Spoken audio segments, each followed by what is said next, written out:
Hello, வணக்கம் நண்பர்களே. நான் உங்களுக்கு இன்றைக்கி ஒரு வாழ்க்கையில் என்று இளமையாக இருக்கிறது, சந்தோஷமாக இருக்கிறது, நீண்ட ஆயுளை எப்படி பண்ணுறது, நோய் நொடிகள் இல்லாமல் எப்படி ஒரு லைஃப்பை நம்ம ஒரு வாழ்க்கையை நம்ம கொண்டு போகிறது அப்படிங்கிறத நான் ஒரு டிப்ஸு சொல்கிறேன். எனக்கு தெரிஞ்ச அளவுக்கு, என் மனதளவில் எனக்கு தெரிஞ்ச அளவுக்கு நான் அதை சொல்கிறேன். ஏற்றுக்கிறதும் ஏற்றுக்காமல் இருக்கிறதும் உங்களோட மனநிலையை பொறுத்து.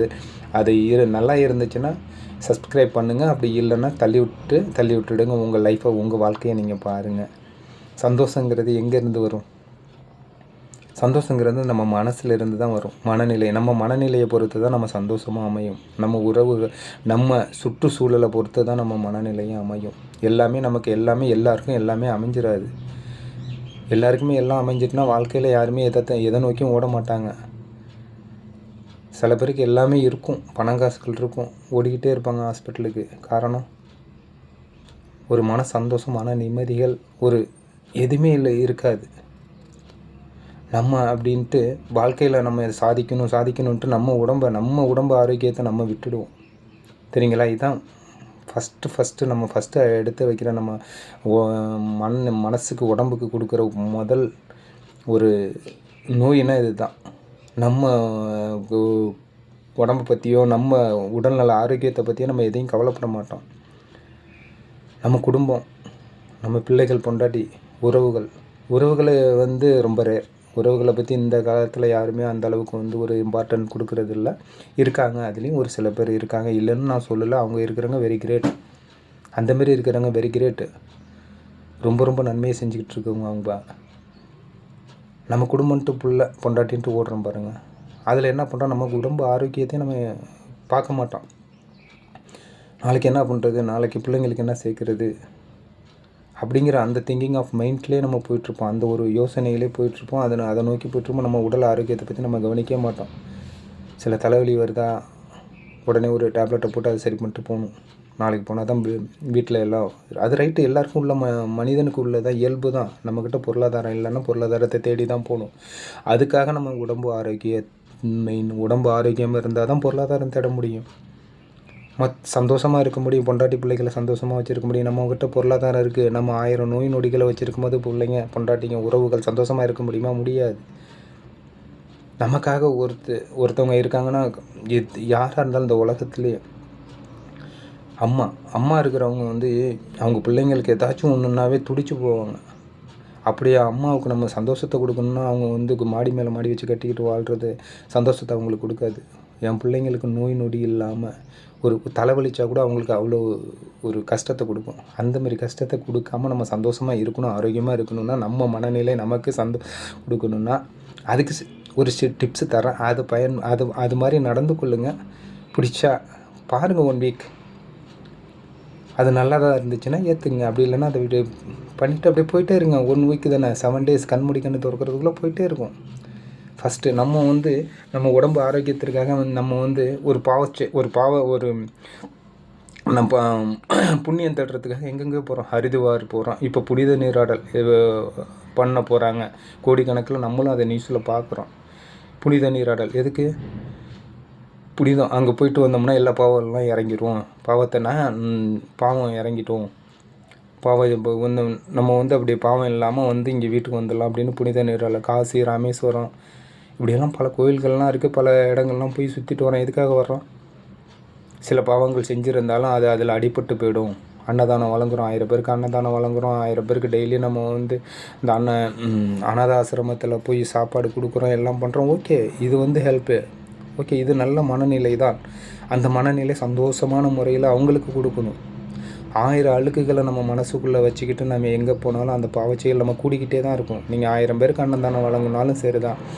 ஒரு செயல் உங்களுக்கு அழுக்கு ஏற்பட்டுச்சுன்னா அந்த எல்லாமே எவ்வளோ பேருக்கு நீங்கள் போட்ட அன்னதானமும் எல்லாமே இதாகிடும்.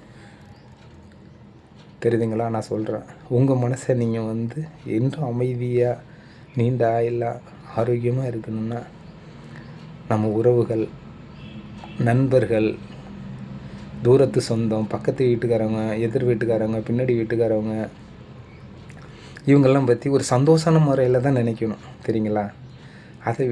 அதை விட்டுட்டு அவங்கள பற்றி புறம் பேசுகிறது பெரிய பவச்செயலை கொண்டு போய் விடுதான்.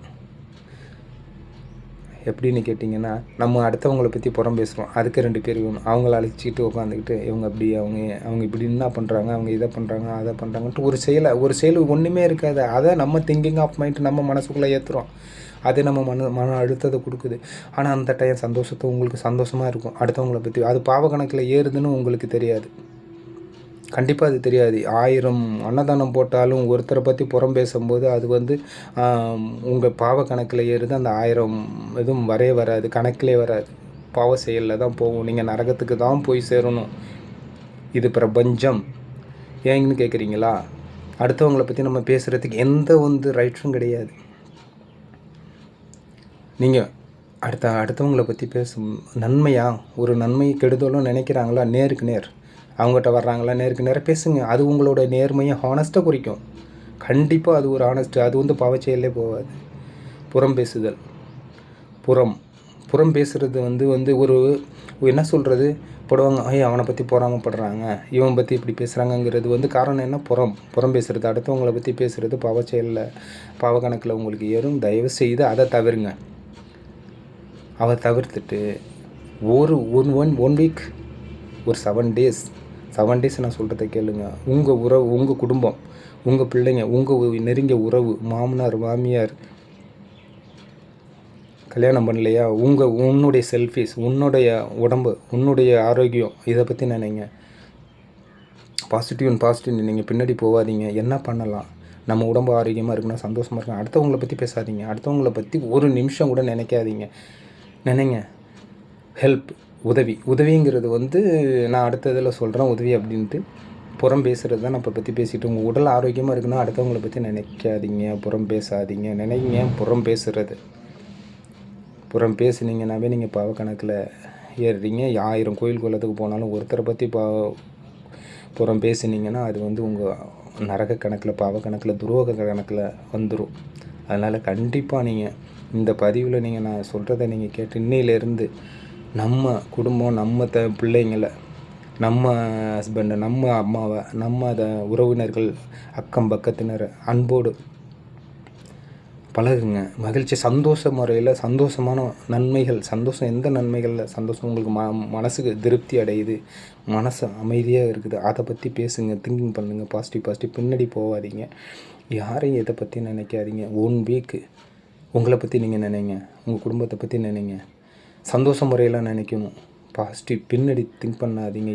எல்லாருக்கும் எல்லாமே கொடுப்பாங்க. எல்லாம் நடக்கிறது நல்லதாகவே நடக்கும். நமக்கு ஆண்டவன் எப்படி கொடுத்தானோ அதேமாதிரி நம்ம பிள்ளைங்களுக்கும் எல்லாம் நல்ல வழிகளையே கொடுப்பான். நம்ம என்ன செய்கிறோமோ அதுதான் பின்னாடி நமக்கு கிடைக்கும் கண்டிப்பாக. அதனால் நம்ம புறம் பேசுகிறது நம்ம உடல் ஆரோக்கியத்திற்கும் சரி தான்,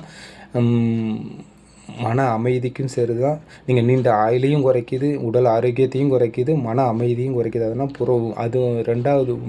அடுத்து நீங்கள் பாவ கணக்குலையும் ஏற்படுறீங்க. நீங்கள் நரகத்துக்கு தான் போக முடியும். அதனால் இதை தவிர்த்துட்டு 1 வீக் எனக்காக, உங்கள் குடும்பத்துக்காக நல்லதே பேசுங்க. அமைதியான முறையில் இருங்க. அடுத்தவங்களை பேசுனா நல்லதே பேசுங்க. நல்லது பேசினா மட்டும்தான் அது உங்களுக்கு அமைதி கிடைக்கும், சந்தோஷம் கிடைக்கும், உடல் ஆரோக்கியம் கிடைக்கும். இதுதான் என்னோடய ஃபஸ்ட்டு டிப்ஸு. இது பிடிச்சிருந்தா கேட்டுக்கிட்டு அதை ஃபாலோ பண்ணுங்கள். அப்படி இல்லைன்னா தள்ளி விட்டுடுங்க. ஓகே, பாய்.